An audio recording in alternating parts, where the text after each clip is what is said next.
බුදුරජාණන් වහන්සේ විසින් නිවන් අවබෝධ පිණිස වැඩිය යුතු ඒකායන මාර්ගය ලෙස පෙන්වා වදාළ උතුම් සතර සතිපට්ඨානය තේරුම් ගත හැකි පරිදි පූජ්‍ය ගලිකමුවේ ඥානදීප හිමියන් විසින් විස්තරාත්මකව සිදු කරන ලද ධර්ම දේශනා මාලාව.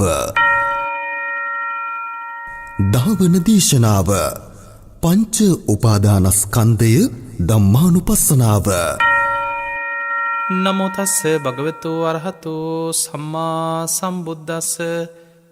නමෝ තස්ස භගවතු අරහතු සම්මා සම්බුද්දස්ස.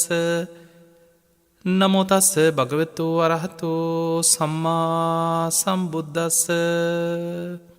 හැම දිනාටම තෙරුවන් සරණ ප්‍රාර්ථනා කරමින් ඔබේ ජීවිතයට ඉතාම වැදගත් ධර්මකාරණා රැසක් ශ්‍රවණය කරන්න බොහොම සද්ධාවෙන් ධර්මශ්‍රවණයට සූදානන් වෙන මොහොත. පිංහතුනී, ඔබට මතක ඇති අපේ හැම බුදු කෙනෙක්ම අත් නොහැර දේශනා කරන ඒ උතුම් සතර සතිපට්ඨාන දේශනාව කොටසින් කොටස පිළිවෙලට අපිට අවබෝධ කරගත යුතු ආකාරයට අපි තේරුම් ගනිමින් ඒ දේශනා ඔස්සේ තමයි මේ ධර්ම දේශනා පෙළ සිදු කරන්නට යෙදුනේ. ඉතින් අපිට අද දවසේ ඉතාම වැදගත් ධම්මානුපස්සනාව තුළ පංච උපාදානස්කන්ධ කොටස ගැනයි අද අපිට කතා කරන්න තියෙන්නේ. පංච උපාදානස්කන්ධය අවබෝධ කරගත යුතු දුක. බුදුරජාණන් වහන්සේ දුක්ඛාරය සත්‍ය විස්තර කරද්දී සංකිත්තේන පංච උපාදානස්කන්ධා දුක්ඛා මහණෙනි දුක සංක්ෂේපයෙන් ගත්තොත් හකුලවල ගත්තොත් කරුණු 5ක් හැටියට බුදුරජාණන් වහන්සේ අවබෝධ කරගත යුතු දුක පෙන්නුව. ඒ තමයි පංච උපාදානස්කන්ධ දුක. අපි මේ මොන පින්කම් කරත් මොන බණ ඇහුවත් අපි මේ කරන හැම කටයුත්තකම අවසාන ප්‍රතිඵලය දැන් බලන්න ධර්මයේ හැසිරෙන අය නොහැසිරෙන අය නෙමෙයි. ධර්මයේ හැසිරෙන කෙනෙක් ගැන හිතන්න අවංක අදහසින්. දන් දෙනවා, පින්කම් කරනවා, සිල් රකින්නවා, ලොකු වීරියක් වඩනවා. එයාගේ අරමුණ අභිප්‍රාය ගත්තොත් අනේ කොහොම හරි නිවන් දකින්න ඕනේ. අනේ කොහොම හරි සෝවාන්වත් වෙන්න තියෙනවනම්, කොහොම හරි ධර්මාවබෝධය ලැබේවා. බලන්න ඔය බොහෝ දෙනෙක් පින්කම් කරලා අවසානයේ ධර්මාවබෝධයේ පිණිස මේ පින මට උපකාර වේවා කියලා ප්‍රාර්ථනා කරනවා. හැබැයි අපි මේ ප්‍රාර්ථනා කළාට ප්‍රාර්ථනා කළ පමණින් ලබන්න පුළුවන් දෙයක් නෙමෙයි. මට නිවන් අවබෝධය ලැබේවා ලැබේවා ලැබේවා කියලා අපි කොච්චර ප්‍රාර්ථනා කර කර හිටියත් මේක ප්‍රාර්ථනාවකින් ලැබෙන දෙයක් නෙමෙයි. ඒ පිණිස අනුගමනය කළ යුතු වැඩපිළිවෙලක් තියෙනවා. පිංහතුනි, අපි කාටත් ධර්මය අවබෝධ කරගනිද්දී ඔබ වේවා මම වේවා මේ ලෝකෙ යම් කිසි කෙනෙක් බුදුරජාණන් වහන්සේ වදාළ ධර්මය අවබෝධ කරනවා නම් ඔහු අවබෝධ කරගත යුත්තේ පංච උපාදානස්කන්ධ දුකයි. ඒ පංච උපාදානස්කන්ධයමයි අවබෝධ කළ යුතු දුකක් හැටියට බුදුරජාණන් වහන්සේ පෙන්වේ. මේ චතුරාරි සත්‍යයට වෙන වෙනම කෘත්‍ය 4ක් තියෙනවා. දුක නැමති ආර්ය සත්‍යය ඒක අවබෝධ කළ යුතුයි. දුකේ හට ගැනීම නැමති ආර්ය සත්‍යය, දුකේ හට ගැනීම කියන්නේ තණ්හාව. එහි කෘත්‍ය තමයි ප්‍රහාණය කළ යුතුයි. දුක නැතිකිරීම නම් වූ නිවන සාක්ෂාත් කරගත යුතුයි. ඒ දුක නැති කරන මාර්ගය ආර්ය අෂ්ටාංගික මාර්ගය සීල සමාධි ප්‍රඥා වශයෙන් ඔබ වැඩිය යුතුයි. අන්නේ කෘත්‍ය 4 ඉෂ්ට කර ගැනීම ඒක තමයි චතුරාර්ය සත්‍ය අවබෝධ කරගන්නවා, මාර්ගඵල ලබාගෙන නිවන කරා යනවා කියලා කියන්නේ. ඒ නිසා පිංගතුනේ, අද අපි මේ කතා කරන කොටස අපිට ඉතාම වැදගත්. ධර්මාවබෝධයේ ලබන, ධර්මාවබෝධය කරා යන, ධර්මාවබෝධය අපේක්ෂා කරන ශ්‍රාවකයන්ට ඉතාම වැදගත් පංච උපාදානස්කන්ධයේ ස්වභාවය මොකක්ද? මේ පංච උපාදානස්කන්ධේ හටගන්නේ කොහොමද? පංච උපාදානස්කන්ධය නැති වෙන්නේ කොහොමද? කුමක් හේතු කරගෙනද? කුමක්ද ඒකේ ස්වභාවය? කොහොමද අපි මේක තේරුම් ගන්නේ? එතකොට මේ සියල්ල ඊළඟට පංච උපාදානස්කන්ධය හටගන්නේ කොහෙද? මේ ඔක්කොම අද අපි මේ ධර්ම දේශනාව තුළ ඔබට සරලව තේරුම් ගන්න පුළුවන් ආකාරයට විස්තර කරමින් කතා කරන්න අපි බලාපොරොත්තු වෙනවා. පිංහතුනේ බුදුරජාණන් වහන්සේ අපිට දුක්කාරය සත්‍ය විස්තර කරේ මේ විදිහට. ඒක තේරෙන ටික තියෙන. ද අපි කවුරුත් දන්නවා ජාතිපි දුක්කං. ඉපදීම දුකක්. ඕක ඔබට සාමාන්‍යෙන් තේරෙනවා. දරුව උපදින හැටි ඔබ දැකල ඇති මනුස්සලෝක විතරන්නවෙන් මවකුසෙන් උපදිනවා තෙත් පරිසරවල් වල උපදිනවා පිත්තර ඇතුළෙන් උපදිනවා ඕපපාතිකව සත්‍යයන් පහළ වෙනවා මේ සතර ආකාරයෙන්ම ඉපදීම දුකක් ජාතිපි දුක්කක් ඉපදීම දුකක්. ඊළඟට ලෙඩවීම දුකක් සතයකුට වේවා මනුස්සයකුට වේවා මේ ලෝක යම් ඉපදිච්ච කෙනෙක් ඇත්නම් ඒ කෙනා ඒ කාන්තෙල් ලෙඩ වෙන. ඒක හොට සැපක් නෙමේ. එක දුකක්. ඊළඟට වයසට යෑම උපන්නා වූ සෑම සත්වයෙක්ම වයසට යන. සාමාන්‍ය මනුස්සෙක් ගත්තහම් බුදුරජාණන් වහස පෙන්න්නනවා. ඒ කෙනාගේ කෙස් පැහෙනවා හම රැලි වැටෙනවා දට්ටික වැටෙනවා කණ්ඩිච්චම් පාලිච්චං වලිත්තවතා ආයුනෝ සංහානි ඉන්ද්‍රියානම් පරිපාකෝ ඔය විදියට බුදුරජාණන් වහන්සේ පෙන්නවා මේ ඉන්ද්‍රියන්ගේ දුරුවලවීම දත් වැටෙනවා කෙස් පැහිලා යනවා සමහරු කොන්ද කුදු වෙලා ජරාවට පත්වෙලා බලන සමහරයින්න වයසට ගිහිල්ල. එක තැන මළමුට්ට කරගෙන නැකිට ගන්නවත් පණනෑ. බොහෝ කාලයක් දුක්විඳල තමයි මිය යන්න. ඒක තමයි මේ ශරීරවල ස්වභාවය. ඒක ඔබට මට අපි කවුරුවත් ඒ ස්වභාවය ඉක්මවාගේ අය නෙමේ. ඒ නිසා අපි ඒ කාන්තෙන් ඉපදුනානං අපිට ලැබෙන දේ තමයි ලෙඩවීම වයසට යෑම. ඉළඟට මරණම්පි දුක්කා. දැම් මේ කියන ඔක්කොම අපිට තේරෙනවා. මරණය දුකා. ඔබ දැකල ඇති මරණ ඉදිරියේ මිනිස්සු ජීවිතය ඉල්ලා හඬා වැටෙන ආකාරය. අනේ බුදු ඩොක්ට මට මැරෙන්න්න බෑකයකි කොච්චර මිනිස්සු අඩනවා කෑගහනවා දරුව බදාගෙන මට උඹල දාලයන්න බෑකයකි කොච්චර මිනිස් මරණය ඉදිරියේ ජීවිතය යදිනවද. මරණය කියන්නේ දුකා. මරණයට කොච්චර මිනිස්සු බයද. ඒ නිසා සාමාන්‍යෙන් අපි ගත්තහම දරුණු කියන පුද්ගලයෝ දිහා ඔබ හිතන් සාමාන්‍යෙන් අපි දන්නවා සමහරයි ඉන්නවා නොයෙක් කුලියට මිනි මරණ මිනිස්සු ඉන්න පුළුවන් බොහොම දරුණුවයි ඉන්න පුළුවන් අපි නම් මැරෙන්න්න බයනෑ කියල එහෙම ජීවත්වෙන සමහර කොටසක් ඉන්න. හැබැයි ඔවුන් පවා ඔවුන්ගේ මරණය ඉදිරී. ඔවුන් අන්න අයගේ ජීවිත විනාස කරන්න බයක් නැති වුණාට ඒ මරණය තමන් කරා එනකොට මිනිස්සු කොච්චර බය වෙනවද. ජීවිතයේ අදිනවද. සමහර බොහෝම දරුණු ගනේ අපරාධකාරයෝ. එල්ලුම් ගහට නියම් වෙච්ච මිනිස්සු. ඔබ ඔවුන්ගේ ජීවිත කතාවයි තොරතුරු ඇතුළත් සමහර අත්දැකීමේ විස්තර ඔබ හොයලා බලන්න ඔබට තේරෙයි ජීවිතය ඉදිරියේ. සමහර අය මරණය ලංවෙනකොට දැන් සමහර එල්ලුම් ගහට නිය වෙච්ච මිනිස්සු. ඒ දින ලංවෙන්න මොන තරම් බය තැති ගැනීම මළමුට්ට පහවෙලා සමහර මහා දරුණු අපරාධකාරයෝ. එල්ලන දවසට සිහි කල්පනාව නෑ උත්සගෙන යන්න. ඒ තරමට එක්කො මළමුට්ට පහවෙලා කලන්තෙ හැදිල ඇදගෙන වැටිලා ජීවිතයේ විශාල බයක් තැති ගැනීමක්ගේ මොහොතට මුණ දෙනකොට. මරණය දුකක්. ඊළඟට බුදුරජාණන් වහන්සේ පෙන්වා පිය විප්පයෝගෝ දුක්කෝ. ප්‍රියයන්ගෙන් වෙන්වීම දුකක්. අපේ පවුලෙ 10 දෙනෙක් කියන්නේ කවදාවෝ මළගෙවල් 10ක්. සමහරලාවට පුංචි කාලෙ එකට සෙල්ලං කර එක ගෙදර එක බත්මුට්ටියේ උයාගෙන කාලා ඔහොම ජීවත්වෙච්ච පවුලෙ 7-8 දෙනෙක් ඉන්න පුළුවන් දරුවෝ දෙමව්පියෝ. හැබැයි හැමදාම ඒ විදිහට තියෙන්නේ. ඒ අය සමහරලාවට ජීවිතයේ නොයෙක් දිසාවල්වලට තමන්ගේ ජීවිතයේ තරුණ වෙන්නකොට විසිරිලා සමහරය හතුර වෙනවා. තරහකාර වෙන ජම්මාන්තර වෛරක්කාර වෙන. එදකොට මේ වගේ සසරේ ස්වභාවය එක දුකක්. පිය විප්පයෝගෝ දුක්කු.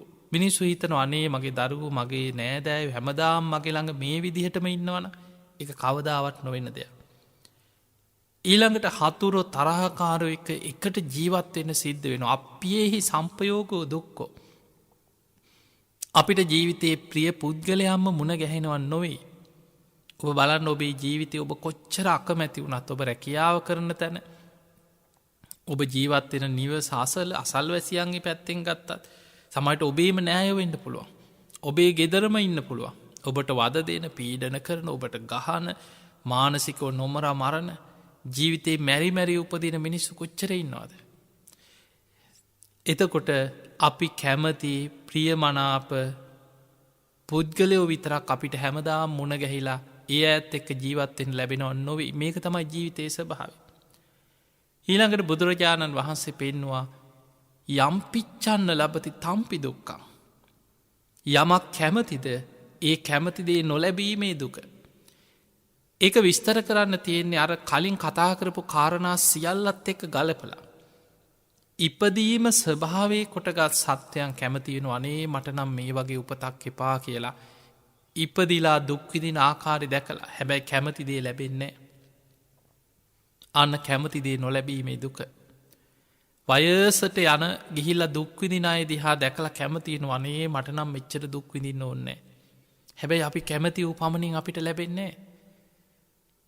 ලෙඩවෙන අය දැකලා මිනිස්සු ලෙඩ රෝග හැදිල අන්ත දුක්විදිනවා දැකලා කැමති වෙනවා හම්බෝ මටනම් මේ වගේ දුකක් නං ඕන්න මටනම් මේ වගේ ලෙඩක් හැදෙන් එපා. සමහරු කියන උපෝපන් ජාතිවත් මේ වගේ ලෙඩක් නං.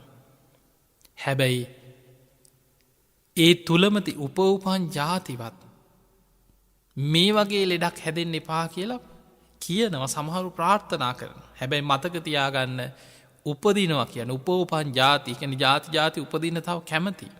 හැබැයි ලෙඩක් නැතුව. එක වෙන දෙයක් නෙම ඉපදුනානං ඒ කාන්තයෙන් ලෙඩ වෙනවා. වයසට යන එක ආරය සත්‍යය. එතකොට අපිට මේ ප්‍රාර්ථනා කරලා ලෝක ධර්මතාවය ආරී සත්‍ය වෙනස් කරන්න බෑ. අපි විතරක් නෙමේ අපේ බුදුරජාණන් වහන්සේ උන්වහන්සේගේ ජීවිතයම ඔබ නිකං උදාහරණකට ගන්න. සාරා සංකීය කල්පලක්ෂයක් පාරමී පුරලා. දස පාරමී ධර්ම පාරමී උපපාරමී පරමත්ත පාරමී හැටියට පාරමී පුරලා. උන්වහන්සේගේ දාන පාරමිතාව අපිට හිතාගන්නවත් බෑ. මේ අහසේ තියෙන තරු කැටවලට වඩා ලෝතුරා සම්බුද්ධත්වය ලැබේවා කියන ප්‍රාර්ථනයෙන් සසර පුරාවට ඇස් දන්දීලා තියෙනවා කියන. මේ සතර මහා සාගරයේ ජලයට වඩා දීර්ඝ සංසාර ගමනේ ලෝතුරා සම්බුද්ධත්වයම ලැබේවා කියන ප්‍රාර්ථනෙන් ලේ දන්දුන්න කියනවා. මේ මහපොළොේ පස්වලට වඩා ශරීර මාන්සේ දන්දීපු ආර අනන්තයි කියන. ඔය උපමාවලින් කියන්නේ උන්වහන්සේ සසරේ දාන පාරමිතාව පුරපු ආකාරය. ඒ තරම් පින්කරපු කෙනෙක් බුද්ධත්වයට පත්වෙන ජීවිතේ උන්වහන්සේට දෙතිස් මහා පුරුෂ ලක්ෂණ අර පිනෙම්ම සසර පිරූ පාරමී ධර්ම පුුණ්‍ය ශක්තිය නිසාම උන්වහන්සේගේ සිරුරෙන් මහාපුරුෂ ලක්ෂණ මතු වුණ. දෙව් මිනිසුන්ගේ වන්දනා ලබන සිරිපා තබනකොට පියවරක් පාසා පොළොව සමභාවයට පත්වෙනවා. පොළොවෙ තියෙන කුණුරොඩු ගල් කැබලි මේ වයිවත් වෙලා පොළොව පිරිසිදු භාවයට පත්වෙනවා. ඒ තරම් පින්වන්ත බුදුරජාණන් වහන්සේ පවා ලෙඩ වුණ උන්වහන්සේත් වයිසට ගිය. ඒක තමයි ලෝක ස්වභාවේ. බුදුරජාණන් වහන්සේ උන්වහන්සේ ලෙඩවෙච් අවස්ථා ගණනාවක් ධර්මී සඳහන් වෙනවා. බුදුරජාණන් වහන්සේට කොන්දෙ කැක්කුමක් බලවත් වෙච්ච සිදුවීම් තියෙනවා. හිසේ කැක්කුමක් පිටිං විට බලවත් වනා කියලා තියෙනවා. බේලුව ගමේ වස් සමාදන් වෙලා වැඩඉන්නකොට මාරාන්තික බඩේ අමාරුවක් වැලදෙනවා. බුදුරජාණන් වහන්සේ පිරිනිවන් පාන්න වඩින ගමන පවා. බුදුරජාණන් වහන්සේ කලන්තෙ හැදෙනවා. ආනන්ද පිපාසයි කලන්තෙයි පැන්ටිකක් හොයාගෙනෙන්. ඊළඟට ලෝහිත පක්කන්දිකා රෝගය කියල පාලියෙන් ධර්මී සඳහන් වෙලා තියෙන්. උන්වහන්සේට ලේත් සමඟ බඩේලියන්න පටන්ගන්නවා. එහෙනම් අපිට පේනවා බුදුරජාණන් වහන්සේටත් මොන තරම් පාරමී ශක්තිය තිබුණත් උන්වහන්සේත් දරාගෙන ඉන්නේ මේ සතරමහා ධාතුන්ගෙන් හටගත ශරීරයක්. ඒක තමයි රූපේ ස්වභාවේ ලෙඩ වෙනවා. ඉපදුනානං කවුරුත් ඒ කාන්තිම ලෙඩ වෙනවා. වයසට යනවා බුදුරජාණන් වහන්සේ වයසට ගිය. අවුරුදු 80ක් වේගෙන එනකොට බුදුරජාණන් වහන්සේ තුළේ වයෝවෘද ලක්ෂණ පෙන්නුම් කරලා තියෙන. ආනන්ද හාමුදුරුවන්ට බුදුරජාණන් වහන්සේ දේශනා කරන ආනන්දය දැන් තථාගතයන් වහන්සේගේ ශරීරය හරියට ජග්ගර සකටන් දිරාපු කරත්තයක් වගේ. දිරාගේ කරත්තයක් බොහෝම අමාරුවෙන් පාරෙ පිළිසකර කරලා අරගෙන යන්නේ යම්සේද. දැන් මේ ශරීරයේ තථාගතයන් වහන්සේ පරිහරණය කරන්නෙත් ඔය විදිහටම තමයි කිය. එහෙමනම් අපිට පේනව බුදුරජාණන් වහන්සේ වයසට ගියා. උන්වහන්සේට ලෙඩ වුණා. මේ ලෝක ස්වභාවය ඔබට මට අපි කාටත් ඉපදුනානන් සෑම දෙනෙකුටම පොදුයි. එදකොට කෙනෙක් ප්‍රාර්ථනා කරනවා අනේ මටනම් මැරෙන්ඩ බෑ අනේ මටනම් මැරෙන්ඩ බෑ ඔබ දැකලා ඇති ඕන තර. අනේ දරුවනේ මාව බේරගනිල්ලා කියන කොච්චර අසරණ වෙච්චා ඉන්නවද මරණය ඉදිරි ජීවිතය යදිනයි. නමුත් ඔබ කැමති වූ පමණින් ලබන්න බෑ අන්න කැමතිදේ නොලැබීමේ දුක. ඊළඟට ප්‍රියයන්ගෙන් වෙන්වෙනකොට අනේ මගේ දරුව මාව දාල යන්න එපා. මගේ ස්වාමිය මගේ බිරිඳ මගේ දෙමව්පිය මගේ නෑයෝ හැමදාම මේ විදිහට ඉන්නවනම් අපෙන් ඈත් නොවී කියලා කොච්චර මිනිස්සු ප්‍රාර්ථනා කරනවා. හැබැයි ප්‍රාර්ථනා කරන දේවල් ඒ විදිහට සිද්ධ වෙන්නේ නෑ. ඊළඟට හතුරෝ තරහකාරය ඉරිසියාකාරය මුණ ගැහෙන් එපා කියලා මල්තියතිය ප්‍රාර්ථනා කරන්න මිනිස්සු. කල්්‍යාන මිත්‍රයම් පමණක් ලැබේවා සත්පුරු ශාස්ත්‍රයේ පමණක් ලැබේවා කොච්චර හිතනවද. හැබැයි අපි එහෙම ප්‍රාර්ථනා කරාට අපි තේරුම් ගන්නට ඕන දේ තමයි ආර්ය සත්‍යය. කැමතිදේ නොලැබීමේ දුක අපි ජීවත්වෙන්නේ ලෝභ ද්වේෂ මෝහ කියන අකුසල මූලයන්ගෙන් යුක්ත ලෝකෙක. තරහකාරයෝ හතුරෝ ඊරිසියාකාරයෝ එකක සුරූපෙන් මතු වෙනවා. යන තැන මුණ ගැහෙනවා ජීවිතයේ ස්වභාව ඒක තමයි. එතකොට මේ කියපු කරුණු ඔබට තේරෙනවා. මේ ඔබ දන්න ටික. මේක හොඳට නුවනින් විමසනකොට යෝනිසෝ මනසිකාරය යෙදිලා බලනකොට හැබැයි ඒක තේරෙන්නෙත් විමසන කෙනාට. ඒ නිසයි බුදුරජාණන් වහන්සේ දේශනා කරේ මහණෙනි මගේ ධර්මය යෝනිසෝ මනසිකාරය යෙදෙන කෙනාට දන්න කෙනාටත් දකින කෙනාටත් තමයි කින මේ ධර්මය. කුමක් දන්න කෙනාටත් කුමක් දකින කෙනාටත්. යෝනිසෝ මනසිකාරය හැටියටත් අයෝනිසෝ මනසිකාරය හැටියටත් දන්න දකින කෙනාට තමයි මේ ධර්මය කියලා බුදුරජාණන් වහන්සේ පෙන්න්නනවා. යෝනිසෝ මනසිකාරය කැනෙ ධර්මයට අනුකූලව නුවනින් විමසමින් තමා තුළින් ගලපා බැලීමේ දක්ෂතාව. දැම් මේ කියන ධර්මය අහලා ඔබ තුළින් ඔබ විමසල බලනවන. අන්න ඔබට බණ අහකෙන යනකොට. ඒකයි අපි බණක් අහනකොට ඕපනයකයි මේ ධර්මය තමා තුළින් දකින්න තියෙන. තමාට පමුණවාගෙන තමා තුළින් විමසීමස බලන්නට ඕන. අන්න එතකොට ඔබට තේරෙනවා මේ තමන්ගේ ජීවිතය තුළින් ධර්මය විමසගෙන යනකොට ඒක ඇත්ත ස්වභාවමොකක්ද කියලා. දැන් ඔබට මේ කියපු කරුණු ටික මේ දුක්කාරි සත්‍යයට අදාළව අපි කතා කරපු දේවල් ඔබ නුවනින් විමසනකොට කොච්චර සත්‍යයක්ද කොච්චරනං ඇත්තත්ද කියලා ඔබට හොඳට තේරෙනවා වැටහෙනවා. හැබැයි ඒ වැටහිච්ච පමණේ ඔබට දුක අවබෝධ වෙනවන්නෙමේ. එහෙමනම් බුදුරජාණන් වහන්සේ මේ කරුණු සියල්ල ඔය විදිහට විස්තර කරලා අවසානය හකුලෝල පෙන්නවා මේ සියල්ල අවබෝධ වෙන්න නං අවබෝධ කළ යුතු දුකක් තියෙනවා. ඒ තමයි සංකිත්තේන පංචුපාදානක් කන්දා දුක්කා. මහනෙනි සංසේපයෙන් ගත්තොත්. හකුලෝල කිව්වොත්. පංච උපාදානස් කන්දයයි දුක කියල බුදුරජාණන් වහන්සේ වදා. අන්නේ පංච උපාදානස්කන්ද දුක අවබෝධ කරන්නේ කොහොමද බුදුරජාණන් වහන්සේ ධර්මාවබෝධය කරායන ශ්‍රාවකයට දුක අවබෝධ කිරීම පිණිස මේ සතර සතිපට්ඨාන දේශනාවේ ධම්මානු පස්සනා කොටසෙ බුදුරජාණන් වහන්සේ පෙන්නු. අපි බලමු මේ දේශනාව කොහොමද මේ දුක අවබෝධ කරන හැටි බුදුරජාණන් වහන්සේ පෙන්නුවේ. පුනච පරම් භික්කවේ බික්කු ධම්මේසු ධම්මානු පස්සේ විහරති. ඔන්න භික්ෂුවක් ධර්මය තුළ මේ ධම්මානු පස්සනාවෙන් වාසය කරන කොහොම දෙයා වාසය කරන්න. පංච සුපාදානක් කන්දේසු. කතංච භික්කවේ බික්කු ධම්මේසු ධම්මානු පස්සේ විහරති. පංච සුපාදානක් කන්දේ සුමහණනි කොහොමද භික්ෂුවක් පංච උපාදානස්කන්ධය තුළ ධම්මානු පස්සනාව යෙදමින් වාසය කරන්න. ඉද භික්කවේ භික්කු ඉතිරූපං ඉතිරූපස සමුදයෝ ඉතිරූපස්ස අත්තංගමෝ ඔන්න පළවෙනිමදේ. මෙයයි රූපය මෙයයි රූපයේ හට ගැනීම ඉති රූපස්ස සමුදයෝ මේ රූපය හටගන්න මෙහෙමයි. ඉති රූපස්ස අස්තංගම මේ රූපේ නැතිවෙන්නේ මෙහෙමයි කියලා නුවනින් විමසමින් ධම්මානු පස්සනාවෙන් වාසය කරන. අපි ඉස්සරලා පංච උපාදානස්කන්ධය කියලා කියන්නේ රූප වේදනා සංඥා සංඛාර විඤ්ඤාණ. මේ පළවෙනි එක තමයි රූපය. රූපය කියලා කියන්නේ සතර මහා ධාතුන්ගෙන් හටගත් ශරීරයට. රුප්පතීතිකෝ භික්කවේ තස්මා රූපන්ති උච්චති. මේක බිඳෙනව බිඳි බිඳි යන දෙයක්. මේ රූපේ බුදුරජාණන් වහන්සේ උපමාවක් පෙන්වුවා පෙන පිඩක් වගේ. ඔබ දැකලා ඇති පෙන ගුලි පෙන පිඩවල් තියෙන.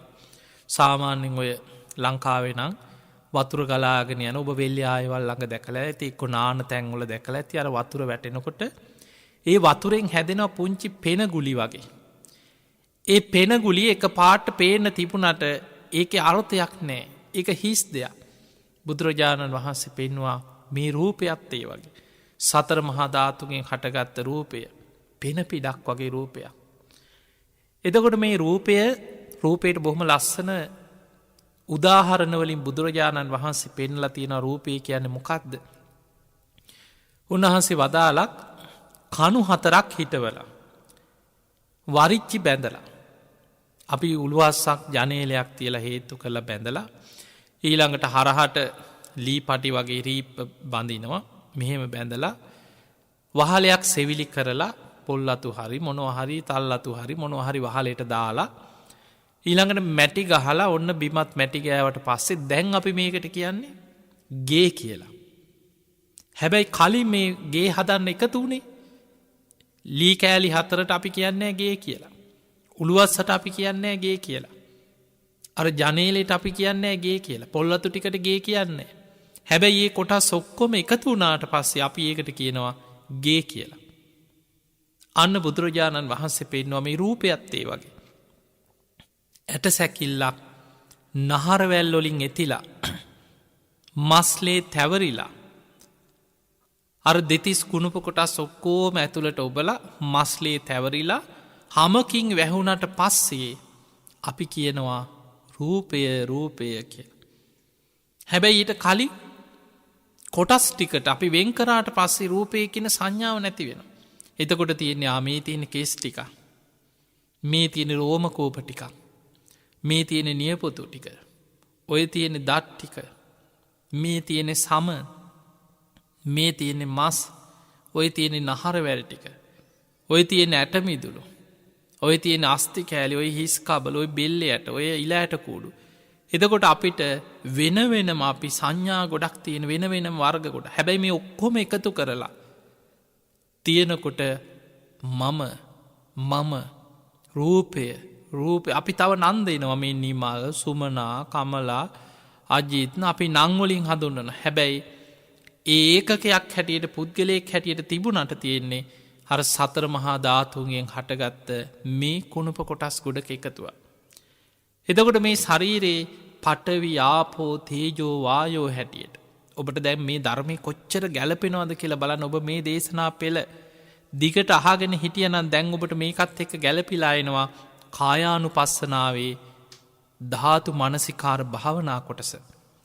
අන්නේ ධාතු මනසිකාර භාවනාවේ බුදුරජාණන් වහන්සේ පෙන්වුවා ශරීරේ හැදිලා තියෙන පටවි ධාතු කොටස් මේ ගොරෝසු ස්වභාවයෙන් යුක්ත ඝන ස්වභාවයෙන් යුක්ත පටවි ධාතු කොටස් 20ක්. ඒවා සතර මහා ධාතුන්ගෙන්ම තමයි හටගන්නේ. හැබැයි ඒවා පටවි ස්වභාවය වැඩි. ඊළඟට ආපෝ වැగిරිලා යන දේවල් 12ක් තියෙනවා.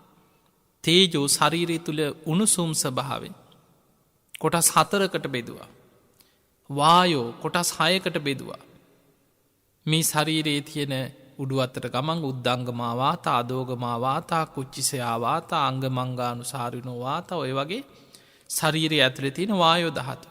මෙන්න මේ සතර මහා ධාතු ඒ කොටස් ඔක්කොගේම එකතුව රූපය කියලා හඳුන්නන. එතකොට බුදුරජාණන් වහන්සේ පෙන්වා ඉති රූපම් මෙයයි රූපය කියලා රූපය ගැන ඔන්න දැනගන්න. රූපය කියන්නේ මොකක්ද. ඉති රූපස්ස සමුදයෝ මේ රූපය හටගන්නි කොහොමද කියලත් දැනගන්න. ඉති රූපස් අස්තංගොම මේ රූපයේ නැතිවීම මොකක්ද කියලත් දැනගන්න. රූපයේ හට ගැනීම තමයි ආහාර සමුදයා රූප සමුදයෝ. එන රූපයේ නැතිවීම කියන්නේ ආහාර නිරෝධා රූප නිරෝධෝ. අන්න ඔබ හොඳට තේරුම් ගන්න ආහාර ප්‍රත්තියෙන් තමයි මේ රූපය හටගන්න. ආහාර නිරුද්ධ වෙනකොට රූපය නිරුද්ධ වෙලා යන. ආහාර අපි කණබොන ආහාර. මේ ධර්මී ආහාර වර්ග 4ක් බුදු හාමුදුරුවෝ පෙන්වනවා. කබලින්කාර ආහාර මනෝ සංචේතන ආහාර විඤ්ඥාන ආහාර ස්පර්ශ ආහාර හැටියට. එතනින් අපි මේ කතා කරන්නේ අනිත් ආහාරත් ඒවට එකතු වෙනවා තමයි. හැබැයි අපිට මේ රූපය පෝෂණය වෙන්නේ අපි කණබොන මේ කබලින්කාර ආහාර. අපි සමහර කණබොන කෑම කියලා කියන්න හොඳට තේරුම් ගන්න පුළුවන් විදියට. හැබැයි මේ ආහාර හැමෝටම දැන් ඉතාම සියුම් දිව්‍ය ශරීරයක් ඇති දෙවියන්ට පවා ආහාර අපි කණබොන ආහාර නෙමේ හැබැයි. ඒ අයට පහළ වෙනවා දිව්‍ය භෝජන අපි සාමාන්‍ය දෙවරුන්ගේ ආහාර සුදහා භෝජනය කිය. ඉළඟට අමනුස්්‍යය සියුම් ශරීරයක් තියෙන ඔවුන්ටත් ආහාරයක් අවශ්‍යයි. ඔවුන් අසූචි ටිකක් මළමුට ටිකක් හරි අපි කනවා වගේ මේ සත්තු කනව වගේ කනව නෙමේ උරු කනව වගේ අසූචි කනව නෙමේ ආග්‍රහණය කරලා. ඒ ආග්‍රහණයෙන් තමයි ඔගේ කුසගෙන ඒක තමයි ඔගේ ආහාර ගන්න ක්‍රමේ. මේ ලෝකෙ හැම සත්වයෙක්ම සබ්බේ සත්තා ආහාරට්ටිතිකා.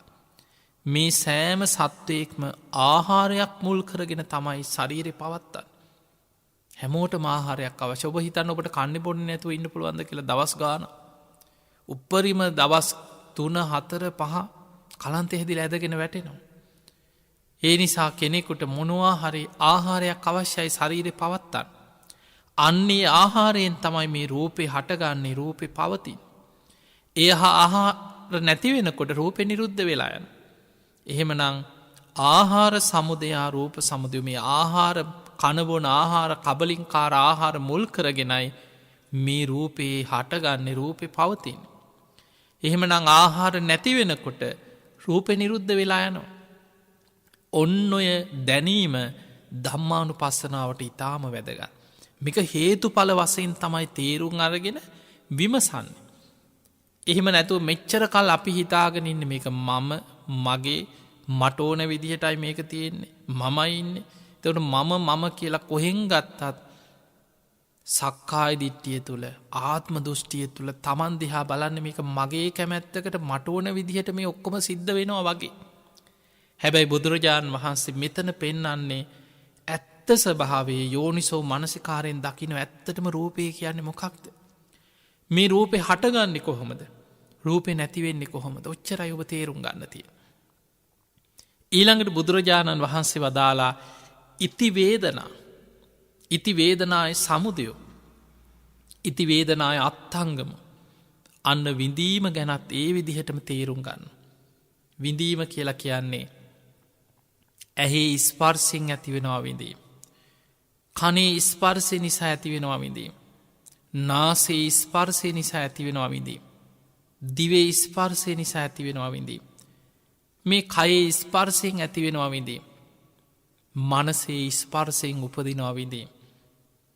දැන් ඔන්න ඔබට ඔත්තනත් තවත් තේරුම් යනවා අපි මේ සතර සතිපට්ඨානයම වෙනම කතා කරා ගොඩාක් ගැඹුරින් වේදනානුපස්සනා කියන සතිපට්ඨාන කොටස.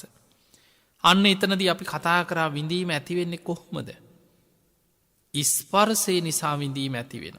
අන්න වේදනාය සමුදු ස්පර්ශය මුල් කරගෙනයි විඳීම උපදින්. ස්පර්ශය නැතිවෙනකොට විඳීම නිරුද්ධ වෙලා යන ස්පර්ශය වෙනස් වෙනකොට විඳීම නිරුද්ධ වෙන.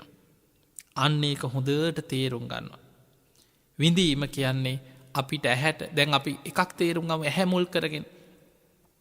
අපිට ඇහැට රූපයක් පේන්නේ කෙනෙක් හිතන මම දැක්කා මම බලාගෙන හිටියේ. හැබැයි මතක තියාගන්න අපි කොහොමද දකින්නේ? ඇසයි රූපයයි විඤ්ඥානයයි එකතු වෙනවා. ඒකට ධර්මය කියන ඇසේ ස්පර්ශය. ඔබේ ඇසයි ඒ දකින රූපයයි ඔබේ ඇහේ තියෙනවා චක්කු විඤ්ඥාන. ඒක හටගන්න මනසිකාරයත් එක්. එතකොට ඇසයි රූපයයි විඤ්ඥානය එකතුවීම ඇසේ ස්පර්සය. ඔන්න ස්පර්සය නිසා තමයි දකින රූපය ගැන විඳීමක් උපදින. අන්න ඒක තමයි වේදනාව කියලා කිය. ඇහෙන් දකින රූප ගැන විඳීම් ඇතිවෙන. ඔය විදිහටම කනෙන් අහන සබ්දය ගැන විඳීම් ඇතිවෙන. නාසයට දැනෙන ගඳ සුවඳ ගැන විඳීමක් ඇතිවෙන. දිවට දැනෙන රසය ගැන විඳීමක් ඇතිවෙන. කයට දැනෙන පහස ගැන විඳීමක් ඇතිවෙන. හිතට එන සිතුවිල්ල ගැනත් විඳීමක් ඇති නොයි ස්පර්සයම තමයි විඳීම ඇතිවෙන. ඔන්න විඳීම. ඒ විඳීම සැප විඳීමක් දුක් විඳීමක් දුක් සැප රහිත විඳීම. ඒ ස්පර්සයට අනුව ඒ වගේ විඳීම් වෙනස් වෙන. ඊළඟට වේදනාය සමුදයෝ අන්නේ විඳීම කොහොමද හටගන්නේ කියලා හොඳට තේරුම් ගන්නවා. ස්පර්සයෙන්මයි හටගන්න. ඇසයි රූපය විඤ්ඥාන එකතුවීම ඇසේ ස්පර්සය අන්න ඇහි විඳීමට හේතු. කනයි සබ්දයයි විඤ්ඥාන එකතුවීම කනේ ස්පර්සය අන්නේ විඳීමට හේතුව. නාසයයි ගඳ සුවඳයි විඤ්ඥානය එකතුවීම නාසේ ස්පර්සය අන්න විඳීමට හේතුව. දිවයි රසයයි විඤ්ඥාන එකතුවීම අන්න දිව ස්පර්සය අන්න විඳීමට හේතුව. කයයි පහසයි විඤ්ඥානය එකතුවීම අන්න කයේ ස්පර්සී විඳීමට හේතුව. මනසයි අරමුණුයි විඤ්ඥානය එකතුවෙන. අන්න මනසේ ස්පර්සේ අන්න මනස තුළින් ඇතිවන විඳීමට හේතු. එතකොට ඔය විදිහට කොහොමද මේ විඳීම හටගන්නේ ස්පර්සයනුයි විඳීම ඇතිවෙන්.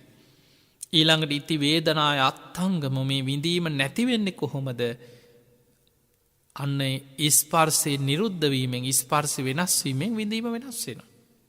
හේතු පල තියෙන්නේ. මේ හේතු නිසා හටගත්තා ඒ හේතුව නැති වෙනකොට නිරුද්ධ වෙන. අන්න ඒක හොඳට තේරුම් ගන්නවා.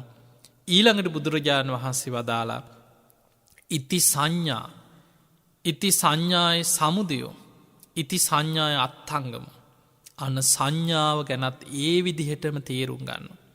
සංඥාව කියලා කියන හඳුනා ගැනීම. ඇහෙන් අපි රූප හඳුනගන්න. කනෙන් සබ්ද හඳුනගන්න. නාසයෙන් අපි ගඳ සුවඳ හඳුනගන්න. දිවෙන් අපි රස හඳුනගන්න. මේ කයෙන් අපි පහස හඳුනගන්න. මනසෙන් අපි අරමුණු හඳුනාගන්න. ඔයි තමයි අපි හඳුනා ගැනීම. එතකොට මේ හඳුනා ගැනීම ඇතිවෙන්නෙත් අර කලින් කියපු ස්පර්සය නිසාමයි. ඇහැයි රූපයයි විඤ්ඥානය එකතු වෙනකොට තමයි දැකපු රූපය ඇහෙන් හඳුනගන්න. අපි හිතම අපි ඇහෙන් දකින අපි ලස්සන මලක් දැක්ක හරි මල්වත්තක් හරි මල්ගහක් කියලා හිතන් ඔන්න මල් ගහක් දකින. දැන් දකින්නේ කොහොමද ඇසයි අර මල්ගස්ස තමයි රූපේ. විඤ්ඥානය එකතු වෙනවා. එදකොට ඒ දැක්කලා එකතු වෙච්ච ගමම්ම දැන් අඳුන ගන්න මේ මල් ගහක්. අපි ඒක පාට වරණ හැඩ තල මේ කහ පාට මල් තිබුණේ සමහර මල් පරවෙලා බොහෝම ලස්සනට වැඩිලා එතකොට මේක කොළ මේ වගේ කොළ පාටයි මේ ගහ දැන් ලොකුද පොඩිද ඒ ගහේ හැඩතල පාට වරණ එතකොට ඒ මල් ගහ ගැන සියල්ල හඳුනාගත්ත ඒකට කෙන සංඥා. ඒ විදියට තමයි අපි යාන වාහන ගස් කොළං ගෙවල් දොරවල් පුද්ගලයෝ ආමේ අසවලා මේ මෙයා එදා මෙයා මේ වගේ දැන් ටිකක් වෙනස් වෙලා එතකොට මේ ඔක්කොම හඳුනා ගැනීම. සංඥා. ඒ හඳුනා ගැනීම ඇතිවෙන්නෙම ස්පර්සය නිසාමයි. ස්පර්සය නිසා හටගත්තා. ඒ ස්පර්සය වෙනස් වෙනකොට අප හිතම දැන් අපි මල් ගහදිහා බලන් ඉඳලා එක පාට වෙන පැත්තක් හැරිලා අනි පැත්ත බලනු. දැන් දකින්නේ ඒ පැත්ති තියෙන අපි හිතම වෙන මොකක් හරි ගොඩ නැගිල්ලක් කියලා. දැ මල්ගහත් පැත්ත බලන් හිට දැන් අනි පැත් හැල බලු දැන් තියෙන ගොඩ නැගිල්. දැන් දකින්නේ ගොඩ නැගිල්ල. දැන් ඇහැයි රූපය විඤ්ඥාන එකතුනේ දැන් දක් අර ගොඩ නැගිල්. දැන් අපි ඒ හඳුන ගන්නවා මේ ගොඩ නැගිල්ලක්. එතකොට අපි ඒක නොකිව්වට අපි ඒක දකින සැනින් සියල්ල හඳුනාගෙනනිවරයි. ඒක වහලි මේ වගේ පස්සේ ඔබෙන් ඇහුවොත් හොඳ සිහියෙන් දැක්කොත් ඔබෙන් ඇහුවොත් ඔබට ඒක විස්තර කරන්න පුළුවන් එක මේ වගේ ගුගු ගොඩ නැගිල්ල වහලෙක්කො දිරලා තිබ්බේ බිත්ති මේ පාටයි. එතකොට දැන් එතන වරණ පාට හැඩ තලම ඔක්කොමත් එක හඳුනා අර ස්පර්සය වෙනස් වෙනකොට හඳුනා ගැනීම වෙනස් වෙනවා. ගහදිහානං හැරිල බැලුවේ ඒ ස්පර්සය තුළ තිබ්බ හඳුනා ගැනීමයි අර ගොඩනැගිල්ල දිහා බලනකොට එතන ස්පර්සය වෙනස් වෙනකොට ඒ හඳුනා ගැනීමයි දෙකක්. එතකොට ඔය විදිහට ස්පර්සය නිසා ඇති වෙනවා ස්පර්සය වෙනස් වෙනකොට හඳුනා ගැනීම වෙනස් වෙනවා. අන්න බුදුරජාණන් වහන්සේ වදාළ සංඥාව කියන්නේ මේකයි සංඥාව හට ගැනීම ඇතිවෙන්න මේ විදිහටයි ඒ සංඥාව නිරුද්ධ වෙන්න මේ විදිහටයි කියලා තේරුම් ගන්න. දැන් බලන්න මේ කරුණු ඔක්කොම ආයතන හයත් එක්ක තමයි පංචුපාදානස්කන්ධය පවතින්නේ. ඇස කන නාසය දිව ශරීරය මනස. ඔය ආයතන හයේ තමයි ස්පර්ශය ඇතිවෙන්. ඊළඟට බුදුරජාණන් වහන්සේ වදාලා ධර්මාවබෝධය කරාමේ ධම්මානු පස්සනා වඩන ශ්‍රාවකයා. ඉති සංකාරං සංස්කාර කියන්නේ මෙයයි කියලා තේරුම් ගන්න. ඉති සංකාරානං සමුදයෝ.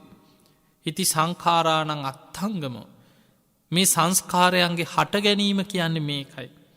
සංස්කාරයන්ගේ නැතිවීම කියන්න මේකයි කියලා ඔන්න හට ගැනීම නැතිවීම තේරුම් ගන්න. සංස්කාරකයක් චේතනාව. දැන් ඔන්න සංස්කාර ඇතිවෙන්නෙත් අර කියන ස්පර්ශය නිසාමයි. ඇහැයි රූපයයි විඤ්ඥාන එකතුවීම නිසා ඇහැට පේන රූපය ගැන චේතනා පහළ වෙන. චේතනාව එක තමයි කර්මයක් බවට පත්වෙන්. ඔබහල ඇති චේතනාහම් භික්කවේ කම්මං වදායි මහණනි චේතනාව කර්මයයි කියල බුද්ධ වචනයක්. අපි නිතර කර්මය ගැන කතා කරනකොට අහනවා. එමනං ඇසයි රූපයයි විඤ්ඥානය එකතුවීම ඇසේ ස්පර්සය. ඒ ස්පර්සයත් එක් අර පේන රූපය ගැන චේතනා පහළ වෙන. කනයි සබ්දය විඤ්ඥාන එකතු වෙනකොට ඇහෙන සබ්දය ගැන චේතනාවක් පහළ වෙන. නාසයයි ගඳ සුවඳයි විඤ්ඥාන එකතු වෙනකොට ඒ ගඳ සුවඳ ගැන චේතනාවක් පහළ වෙන. දිවයි රසයයි විඤ්ඥාන එකතු වෙනකොට ඒ රසය ගැන චේතනා පහළ වෙන. කයයි පහසයි විඤ්ඥානය එකතු වෙනකොට ඒ පහස ගැන චේතනාවක් පහළ වෙන. මනසයි අරමුණුයි විඤ්ඥානය එකතු වෙනකොට ඒ අරමුණ ගැන චේතනාවක් පහළ වෙන. ආයතන හයේම ස්පර්සයෙන් චේතනා පහළ වෙන. අන්න බුදුරජාණන් වහන්සේ වදාලා එහෙමනන් සංස්කාර චේතනාව කියන්න මේ කයි කියලා හොඳට තේරුම් ගන්න. සංඛාරානන් සමුදයෝ මේ චේතනාව ඇතිවෙන්නේ මෙහෙමයි කොහොමද ඇතිවෙන්නේ. ස්පර්සය නිසා. එහෙමනම් සංඛාරානං අත්හංගමෝ මේ සංස්කාර නිරුද්ධ වෙන්න මෙහෙමයි කොහොමද නිරුද්ධ වෙන්න. ස්පර්සය නිරුද්ධ වෙන කොටයි නිරුද්ධ වෙන්. දැන් බලන්න අපි මේ පංචු පාදානස්කන්ධය තුළ කරුණු තුනක හේතු එකම විදිහට යන්. විඳීම හඳුනා ගැනීම චේතනාව. ඒ විඳීම හඳුනා ගැනීම චේතනා කියෙන කරුණු තුනම ඇතිවෙන්නේ ස්පර්සය ප්‍රත්තිෙම්මයි. ස්පර්සය නිසාම විඳීම ඇතිවෙනවා ස්පර්ස වෙනස් වෙනකොට විඳීම වෙනස්වෙන. ස්පර්සය නිසාම හඳුනා ගැනීම ඇති වෙනවා ස්පර්සය වෙනස් වෙනකොට හඳුනා ගැනීම වෙනස් වෙනවා. ස්පර්සය නිසාම චේතනා පහළ වෙනවා සංස්කාර. ස්පර්සය වෙනස් වෙනකොට චේතනා වෙනස් වෙනවා. තැම් බලන්න වේදනා සංඥා චේතනා කියෙන කරුණු තුනටම ස්පර්සයත් එක්කයි මේ හට ගැනීම් නැතිවීම් තියෙන්. ඊළඟට මේ කරුණු තුනම එකට බැඳිලා තියෙන්. බුදුරජාණන් වහන්සේ අපිට වෙන වෙනම තේරුම් ගන්න පහසු විදිහට පෙන්වට යමක් විඳිනවදේ විදින දේමයි හඳුනගන්න. ඒ හඳුනගන්න දේ ගැනමයි චේතනා පහළවෙන්. වේදනා සංඥා චේතනා. යමක් ඔබ විඳිනවද ඒ විදින දේම යහෙන් හඳුනගන්න. ඒ හඳුනගත්ත දේ ගැනමයි චේතනාව පහළවෙන්. එහෙමනං ස්පර්සය තමයි වේදනා සංඥා චේතනා කියන තුනටම හේතු. ස්පර්ස වෙනස් වෙනකොට විදීම් සංඥා හඳුනා ගැනීම තුනම වෙනස් වෙලා යන. අන්න හේතු පල වසයෙන් හොඳට තේරුම් ගන්න. ඊළඟට බුදුරජාණන් වහන්සේ පෙන්වා මේ විදිහට දකිනවා. ඉති විඤ්ඥානං විඤ්ඥානය කියන්න මෙයයි. ඉති විඤ්ඥානස සමුදයෝ මේ විඤ්ඥානය හටගන්න මේ විදිහයි. ඉති විඤ්ඥාන සත්හංගම මේ විඤ්ඥානය නැතිවෙන්න මේ විදිහයි කියල දකිනවා. විඤ්ඥානය අන්න මායා බුදුහාදුර පෙන්වේ විජානාතීතිකෝ භික්කවේ තස්මා විඤ්ඥානන්ති උච්චති. දැනගන්නවා කියෙන අර්ථයෙන් විඤ්ඥානය කියලා කියන. විඤ්ඥානි බුදුහාන්දුර උපමා කරා මායූපමංච විඤ්ඥාන. මහනිනියොයි විඤ්ඥානය කියලා කියන්නේ මායාකාරයෙක් වගේ. අපි යෝ රවට්ටනවා. අපි නොමග යවනු.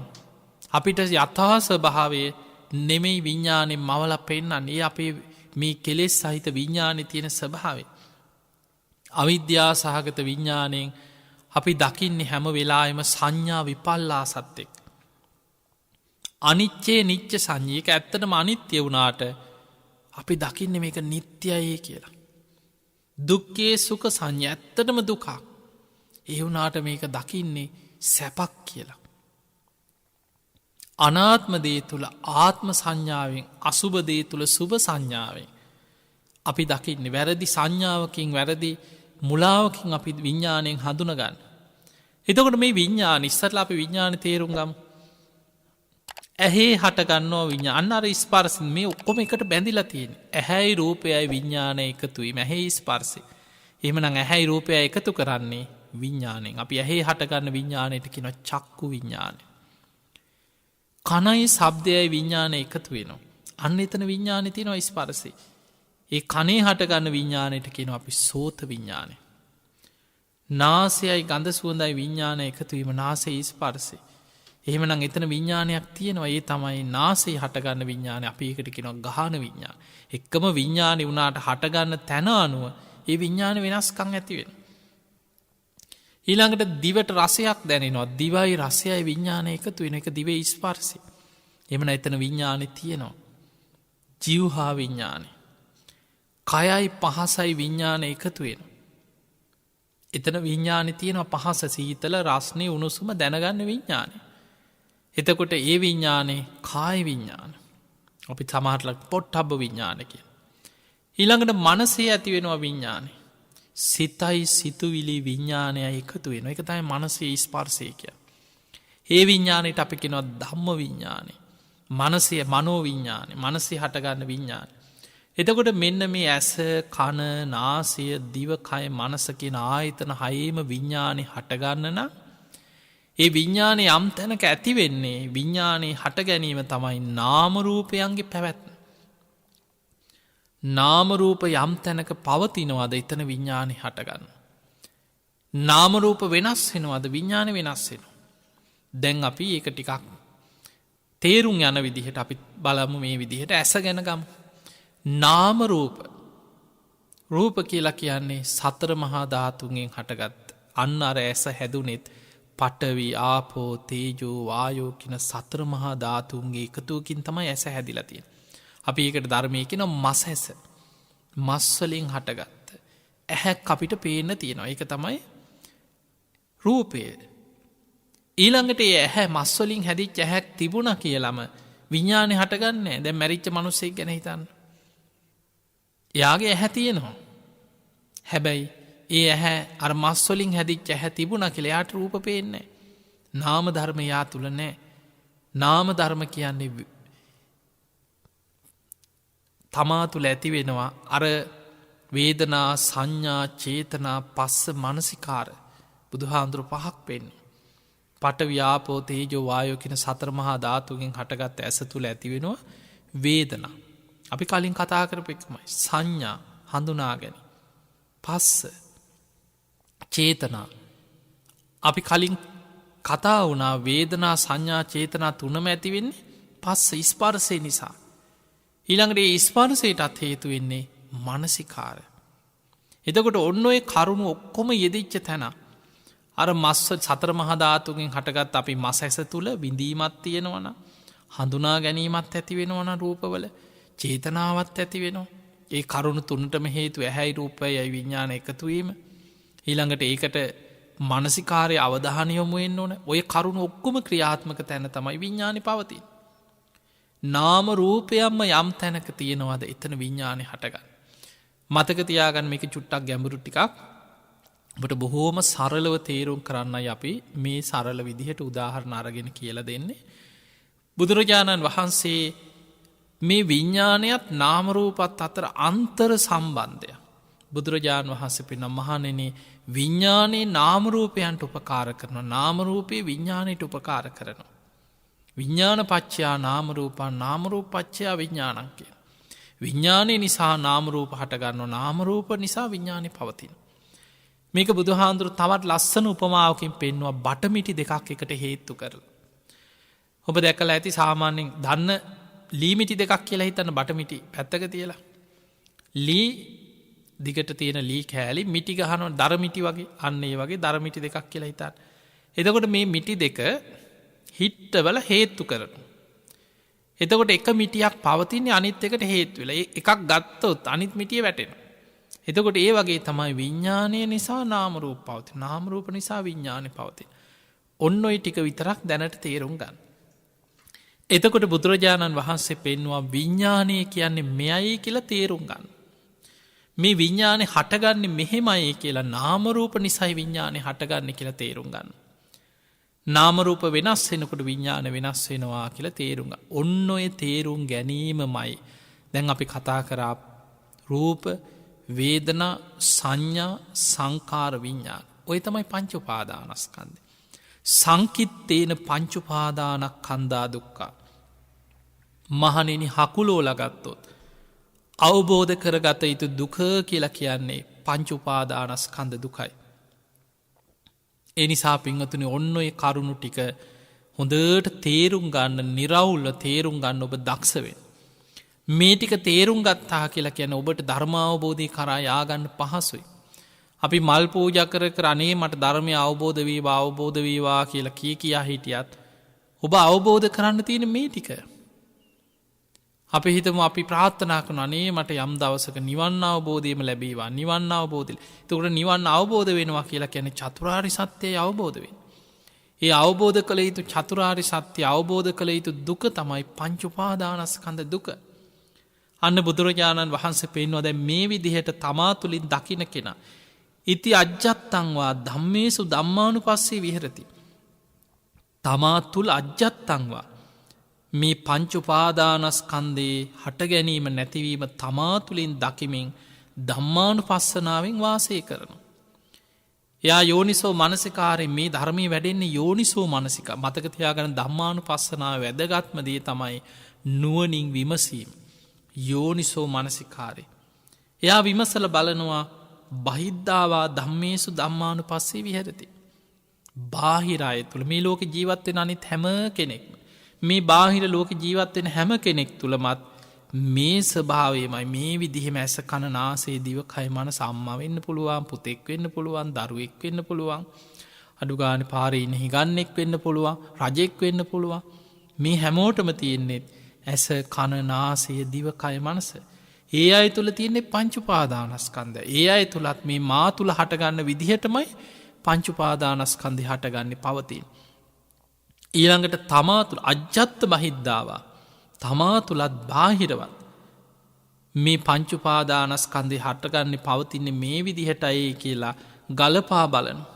එහෙම බලන කෙනාට හොඳට තේරෙනවා සමුදය ධම්මානු පස්සීවා තමා තුළ මේ පංචුපාදානස්කන්දේ හට ගැනීම හේතු පල වසයෙන් හොදට තේරුම් ගනමෙන් වාසය කරන ධම්මේසු විහරති. වයදම්මානු පස්සීවා ධම්මේසු විහරති. මේ පංචුපාදානස්කන්දින් නැතිවෙන්නේ මේ විදිහටයි කියල සමුදය අස්තංගමය හට ගැනීම නැතිවීම හොඳට තේරුම් ගනිමින් වාසය කරන. සමුදය වයදම්මානු පස්සීවා ධම්මේසු විහරති. අන්න හට ගැනීමත් නැතිවීමත් එකන අනිත්‍ය දකින්න. පංචුපාදානස්කන්දය තුළ අනිත්‍යයි දැම් මේ විමසන් මෙන්න මේ හේතුව නිසා හටගන්න.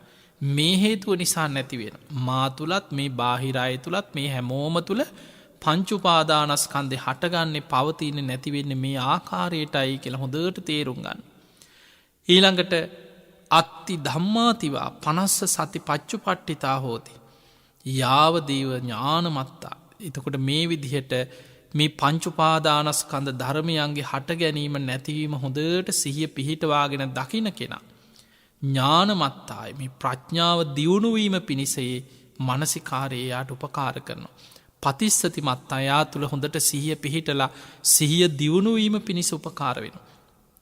අනිස්සිතෝච විහරති නචකින්චි ලෝකෙ උපාදියති. එයාගේ හිත කිසිම තැනක ඇල්මකින් පිහිටන්නේ නැතුව මේ ධර්මයන්ගේ යථාස භාවය අවබෝධ වෙන. ඒවම්පිකෝ භික්කවේ බික්කු ධම්මේසු ධම්මානු පස්සේ විහරති. පංච සුපාදානක්කන්දේසු. අන්න බුදුරජාණන් වහන්සේ වදල මහණෙනි මෙන්න මේක තමයි පංච උපාදානස්කන්දේ තුළ හිත පිහිටවාගෙන ධම්මානු පස්සනාවෙන් ධර්මාවබෝධය පිණිස භික්ෂුවක් වාසය කරනවා කියලා කියන්නේ කියලා ඔන්න බුදුරජාණන් වහන්සේ ඒ කොටස දේශනා කරන්නට යෙදුණා. එතකොට අද අපි කතා කරේ පංච උපාදානස්කන්ධ කොටස. ධම්මානුපස්සනාවට අයිති තාම වැදගත් කොටස. ඒ නිසා පින්වතුනි මේ උතුම් ධර්මය අවබෝධ කරගන්න මහන්සි ගන්න. බොහොම සද්ධාවෙන් බණහන්. මේ ධර්මයේ මං කොහොම හරි අවබෝධ කරගන්නවා කියලා අවංක උත්සාහයක් ඇති කරගන්න. ධර්මයට ආස කරන්න. ධර්මයට කැමති වෙන්න ධම්ම කාමෝ බවං හෝති. ඔබ ධර්මයට ගරු කරනකොට ධර්මයට ආස කරනකොට ධර්මයට කැමති වෙනකොට ඒ උතුම් ධර්මය ඔබ තුළ පිහිටන්න පටන් ගන්න. හැබැයි යමෙක් බනිනවනම් ගරහක නෝය බණහල වැඩක් තියෙනවද ඔය බණහල කාටද හරිගිය කිය ධර්මයට බනින්න ගරහන කොච්චරයි ඉන්නවද. ධම්ම දෙස්සී පරාබව බුදුරජාණන් වහන්සේ පෙන්වා ඒ අය පිරිහෙනවා. මෙලෝ පරලව දෙකෙන්ම පිරිහිලා යනවා. තිය නිසා මේ උතුම් ධර්මය අවබෝධ කර ගැනීම පිණිස. ඔබ හැම දෙනාටම මේ උතුම් සතර සතිපට්ඨානය ඇසුරෙන් පියවරෙන් පියවර කොටසින් කොටස මේ ධම්මානු පස්සනා ආදී කොටස් විස්තර කරමින් අපි මේ දේශනා කරන මේ ධර්ම කොට්ටාසය. ඔබ හැම දෙනාටමත් උතුම් ධර්මාවබෝධය පිණිස නිවන් අවබෝධය පිණිසම ආශිර්වාදයක් වේවා කියලා අපි ආශිර්වාද කරනවා. අද ධර්මශ්‍රවණයෙන් ඔබ හැම දෙනාම රැස් කරගත් සියලු පින් ඔබ හැම දෙනාටමත් උතුම් නිවන් අවබෝධය පිණිස ධර්මාවබෝධය පිණිසම ආශිර්වාදයක් වේවා පාරමිතාවක්ම වේවා කියලා අපි ආශිර්වාද කරනවා. සියලු දෙවියෝ සාදුකාර දිදී මේ පින් අනුමෝදන් වෙත්වා. ඒ දෙවියන්ටත් නිවන් අවබෝධය පිණිස මේ පින ආශිර්වාදයක් වේවා. ආකාසට්ඨා චුම්මට්ඨා දේවානාගා මහිද්దికා පුඤ්ඤන්තං අනුමෝදිත්වා චිරන් රක්ඛන්තු ලෝක සාසනං. ආකාසට්ඨා චුම්මට්ඨා දේවානාගා මහිද්దికා පුඤ්ඤන්තං අනුමෝදිත්වා චිරන් රක්ඛන්තු දේශනං. ආකාසට්ඨා චුම්මට්ඨා දේවානාගා මහිද්దికා පුඤ්ඤන්තං අනුමෝදිත්වා චිරන් රක්ඛන්තු ත්වං සදා. හැම දෙනාම නිදුක් වේවා නිරෝගී වේවා සුවපත් වේවා හැම දෙනාටම සම්මා සම්බුදු සරණයි. බුදුරජාණන් වහන්සේ විසින් නිවන් අවබෝධ පිණිස වැඩිය යුතු ඒකායන මාර්ගය ලෙස පෙන්වා වදාළ උතුම් සතර සතිපට්ඨානය තේරුම් ගත හැකි පරිදි පූජ්‍ය ගලිකමුවේ ඥානදීප හිමියන් විසින් විස්තරාත්මකව සිදු කරන ලද ධර්ම දේශනා මාලාව. මෙම දේශනාව සිදු කරනු ලැබූ පූජනීය ගලිකමුවේ ඥානදීප ස්වාමීන් වහන්සේට නිදුක් නිරෝගී චිරජීවනය උදා වේවායි සාදු සිතින් ප්‍රාර්ථනා කරමු. ධම්මසුව ඔබ සැමට තෙරුවන් සරණයි.